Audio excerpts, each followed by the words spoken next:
আপনারা দেখতে পাচ্ছেন হাড়োয়া পঞ্চায়েত সমিতির সহকারী সভাপতি এবং হাড়োয়া ২ নম্বর ব্লক তৃণমূল কংগ্রেসের সভাপতি ফরিদ জমাদারের নেতৃত্বে এক বিশাল মিছিল অর্থাৎ জনগর্জন অর্থাৎ ব্রিগেড সভাকে সফল করতে ইতিমধ্যে বিরাট মিছিল বার হয়েছে। সেই দৃশ্য আপনাদের দেখাচ্ছি। হাড়োয়া ২ নম্বর ব্লক তৃণমূল কংগ্রেসের উদ্যোগে এই মিছিল বার হয়েছে। তৃণমূল কংগ্রেসের সর্বভারতীয় সাধারণ সম্পাদক অভিষেক বন্দ্যোপাধ্যায় নির্দেশ দিয়েছেন লোকসভা ভোটের আগে ব্রিগেডে বিরাট সমাবেশ হবে। সেই সমাবেশে সফল করতে প্রতিটি ব্লকে ব্লকে ইতিমধ্যে প্রস্তুতি সভা শুরু হয়ে গেছে। সেই প্রস্তুতি সভার উদ্দেশ্যে হাড়োয়া পঞ্চায়েত সমিতির সহকারী সভাপতি আব্দুল খালেক মোল্লা, ২ নম্বর ব্লক তৃণমূল কংগ্রেসের সভাপতি ফরিদ জমাদারের নেতৃত্বে হাজার হাজার তৃণমূল কর্মী সমর্থকরা হাড়োয়ার কয়ালপুকুর থেকে তারা মিছিল করে হাড়োয়ার দিকে এগিয়ে যাচ্ছে। অর্থাৎ মুখ্যমন্ত্রী মমতা বন্দ্যোপাধ্যায় এবং অভিষেক বন্দ্যোপাধ্যায়ের নির্দেশ মতো জেলার প্রতিটি ব্লকে ব্লকে এই ব্রিগেড সমাবেশের প্রস্তুতি শুরু হয়েছে। আগামী 10ই মার্চ তৃণমূলের পক্ষ থেকে ব্রিগেড সমাবেশ করা হচ্ছে। ব্রিগেড সমাবেশ সফল করতে অর্থাৎ ভারতীয় জনতা পার্টি কেন্দ্রের সরকার বিজেপি সরকার যেভাবে এ রাজ্যের 100 দিনের কাজের টাকা আটকে রেখেছে, মানুষকে বঞ্চিত করছে, প্রধানমন্ত্রী আবাস যোজনার ঘরের টাকা আটকে দিয়েছে, একের পর এক বঞ্চনা, তারই প্রতিবাদে হাড়োয়া 2 নম্বর ব্লকে তৃণমূলের এক বিশাল মিছিল বার হয়েছে। সেই মিছিল আপনাদেরকে দেখাচ্ছি। হাড়োয়া 2 নম্বর ব্লকের কয়ালপুকুর থেকে এই মিছিল পায়ে হেঁটে হাড়োয়াতে পৌঁছাবে। সেখানে গিয়ে এক জনসভা করা হবে, প্রস্তুতি সভা করা হবে। আর সেই প্রস্তুতি সভার মাধ্যম দিয়ে হাড়োয়া 2 নম্বর ব্লক তৃণমূল কংগ্রেসের কর্মীদেরকে বার্তা দেবেন হাড়োয়া পঞ্চায়েত সমিতির সহকারী সভাপতি আব্দুল খালেক মোল্লা। আপনাদেরকে দেখাচ্ছি হাড়োয়া যে 91 বাস রুট রয়েছে অর্থাৎ লাউহাটি রাজারহাট যেটা রোড হাড়োয়া থেকে নদীর ওপারে, সেখান থেকে হাজার হাজার তৃণমূল কংগ্রেসের কর্মীরা হাতে ফ্ল্যাগ ফেস্টুন তৃণমূলের পতাকা নিয়ে তারা পায়ে হেঁটে চলেছেন হাড়োয়া ফেরিঘাটের ওখানে অর্থাৎ নদীর ওপারে এক বিরাট সমাবেশ করা হবে, প্রস্তুতি সভা করা হবে। সেই প্রস্তুতি সভা থেকে ব্রিগেডকে সফল করতে হবে এমনটি বার্তা দিতে হবে। আপনারা দেখতে পাচ্ছেন একেবারে স্তব্ধ হয়ে গেছে লাউহাটি রাজারহাট রোড, যেখানে হাড়োয়া পঞ্চায়েত সমিতির সহকারী সভাপতি আব্দুল খালেক মোল্লার ডাকে এবং 2 নম্বর ব্লক তৃণমূলের সভাপতি ফরিদ জমাদারের নেতৃত্বে এই মিছিল পৌঁছাচ্ছে। এই মিছিল পায়ে হেঁটে হাড়োয়ার দিকে যাচ্ছে এবং হাড়োয়া নদীর ওপারে যে বাস স্ট্যান্ড রয়েছে সেখানে কিন্তু এক প্রস্তুতি সভা করা হবে। আমরা জানতে পারছি যে সেই প্রস্তুতি সভা থেকে একেবারে কি পদক্ষেপ নেওয়া হচ্ছে হাড়োয়া 2 নম্বর ব্লক থেকে এই যে ব্রিগেডের সভাকে সফল করতে, সে বিষয় আপনাদেরকে দেখাবো। আপনারা চোখ রাখুন, আপনাদেরকে দেখাচ্ছি একেবারে বাইক থেকে শুরু করে পায়ে হেঁটে মানুষ কিন্তু হাড়োয়া দিকে এগিয়ে যাচ্ছে এই জনসভাকে সফল করতে অর্থাৎ ব্রিগেডকে সফল করতে। আব্দুল খালেক মোল্লা হাড়োয়া পঞ্চায়েত সমিতির সহকারী সভাপতি ফরিদ জমাদারের নেতৃত্বে এই মহা মিছিল বেরিয়েছে, সেই দৃশ্য আপনাদেরকে দেখাচ্ছি। অভিষেক বন্দ্যোপাধ্যায়ের ডাকে 10ই মার্চ অর্থাৎ ব্রিগেড সমাবেশকে সফল করতে হবে, সেই উদ্দেশ্যে কিন্তু হাড়োয়া 2 নম্বর ব্লক তৃণমূলের এই উদ্যোগ এমনটি জানা যাচ্ছে।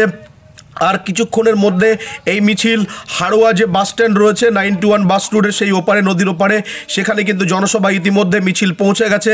আপনারা দেখতে পাচ্ছেন হাজার হাজার তৃণমূল কর্মী সমর্থকরা তারা আসনে বসে পড়েছেন। এই নিয়ে একেবারে হাড়োয়ার যে রাজারহাট লাউহাটি রোড সেটা কিন্তু স্তব্ধ হয়ে গেছে।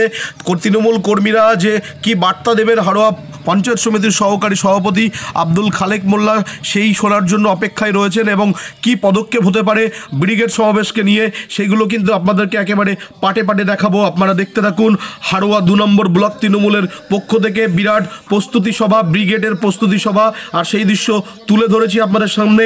আব্দুল খালেক মোল্লা হাড়োয়া পঞ্চায়েত সমিতির সহকারী সভাপতি ফরিদ জমাদারের নেতৃত্বে এই প্রস্তুতি সভা বিশাল মিছিল এসে পৌঁছেছে হাড়োয়া নদীর এপারে। সেখানে ইতিমধ্যে এবারে প্রস্তুতি সভা শুরু হবে আর সেই দৃশ্য আপনাদেরকে দেখাচ্ছি আমরা। ইতিমধ্যে রাজ্য রাজনীতি তোলপাড়। হাইকোর্টের বিচারপতি অভিজিৎ গঙ্গোপাধ্যায় তিনি বিচারপতি পদ থেকে ইস্তফা দিয়ে বিজেপিতে যোগদান করছে, সে নিয়ে রাজ্য রাজনীতি যেমন জল্পনা তুঙ্গে উঠেছে, সেই মুহূর্তে অভিজিৎ বন্দ্যোপাধ্যায়কে মঞ্চ থেকে খোলা চ্যালেঞ্জ করলেন হাড়োয়া পঞ্চায়েত সমিতির সহকারী সভাপতি আব্দুল খালেক মোল্লা। তিনি জানেন যে বিচারপতি বলে সম্মান করতাম, তার বিরুদ্ধে কিছু বললে সংবিধানকে অবমাননা করা হবে, বিচার ব্যবস্থাকে অবমাননা করা হবে। কিন্তু আপনি এবার রাজনীতির আঙিনায় এসেছেন, আপনি যে অর্জন করেছেন, যে জনসমর্থন অর্জন করেছিলেন তা কিন্তু একেবারে মাটির সঙ্গে মিশে গেছে। তাই অভিজিৎ গঙ্গোপাধ্যায়কে খোলা মঞ্চ থেকে হুঁশিয়ারি দিলেন আব্দুল খালেক মোল্লা, তিনি বসিরহাট কেন্দ্রে এসে লড়াই করুন, তৃণমূল কংগ্রেসের কর্মীরা তার জামানত জব্দ করে দেবে। অর্থাৎ বসিরহাটের তৃণমূল কংগ্রেসের কর্মীরা অভিজিৎ গঙ্গোপাধ্যায়কে একেবারে বিজেপির চাটুকারিতা, বিজেপির দালালগিরিতা ভালো করে দেবে এবং তাকে গোহারা হারিয়ে একেবারে হাড়োয়া থেকে কলকাতায় পাঠিয়ে দেবে, এমনটি কিন্তু জানাচ্ছেন আব্দুল খালেক মোল্লা। আমরা শুনে নেব আব্দুল খালেক মোল্লা বিচারপতি অভিজিৎ গঙ্গোপাধ্যায় প্রসঙ্গে কি বললেন এবং প্রকাশ্যে মঞ্চ থেকে অভিজিৎ গঙ্গোপাধ্যায়কে তিনি যে চ্যালেঞ্জ করেছেন সেই বক্তব্য আমরা সরাসরি একবার শুনে নেব।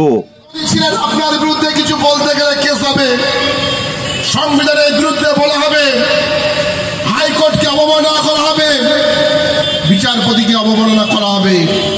এবার তো সেই আসল খেলা হবে। বিচারপতি আপনি দাঁড়িয়ে যান যে কোনো একটা সিটে, আপনার যোগ্য জবাব বাংলার তৃণমূল কংগ্রেসের সৈনিকরা 2024 লোকসভায় আপনার যোগ্য জবাব দিয়ে আপনার চাটুকারিতা, বিজেপির দালালগিরিতা সারা জীবনের মতো শিখিয়ে দেব।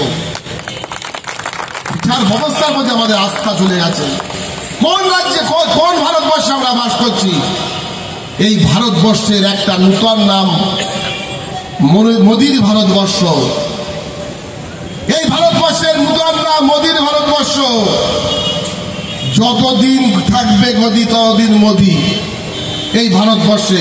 এর মধ্যে কোনো সংবিধান থাকবে না, এর মধ্যে শুধু থাকবে হিন্দু মুসলমান, মুসলমান শিখ ইসাই, খালিস্তানি পাকিস্তানি, এটাই থাকবে নরেন্দ্র মোদীর শপথ।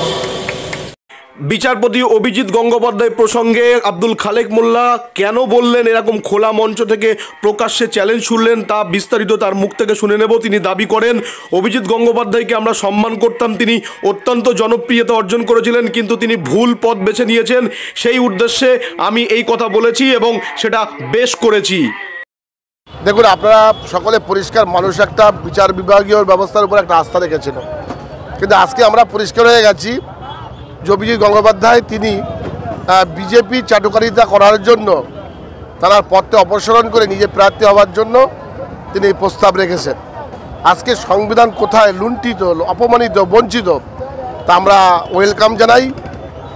অভিজিৎ বাবুকে আপনি বসিরহাটে দাঁড়ান, হাড়োয়ার আপনি তো বহুত লড়াই করেছেন, আপনি বহু জনপ্রিয়তা অর্জন করেছেন, তা আপনাকে যোগ্য জবাব বসিরহাট তৃণমূল কংগ্রেস আপনাকে জামানত জব্দ করে আপনাকে কলকাতার বুকে পাঠিয়ে দেবে। বিজেপি বলছে লোকসভা ভোটের মুখে তৃণমূলের এই সমস্ত বলিয়ানে কোনো কাজ হবে না। দেখুন, বিজেপির কথা আমরা বিশ্বাস করি না। 2021-এর নির্বাচনে আমরা প্রমাণ করে দিয়েছি, দিল্লির বাবুদেরকে আমরা এখান থেকে কাঁচা খুলে আমরা দিল্লির বুকে পাঠিয়ে দিয়েছি। বাংলা বড় শক্ত জায়গা, সোনার বাংলা, যার দেশ নায়ক, যার দেশ নেত্রী মমতা বন্দ্যোপাধ্যায় এবং অভিষেক বন্দ্যোপাধ্যায়। বাংলার মানুষের কাছে সাম্প্রদায়িক ভাবনা এখানে চলবে না। এখানে মানুষের জনদরদি নেতা যেখানে থাকে সেখানে আর কোনো বক্তব্য খাটে না। আমার নাম আব্দুল খালেক মোল্লা।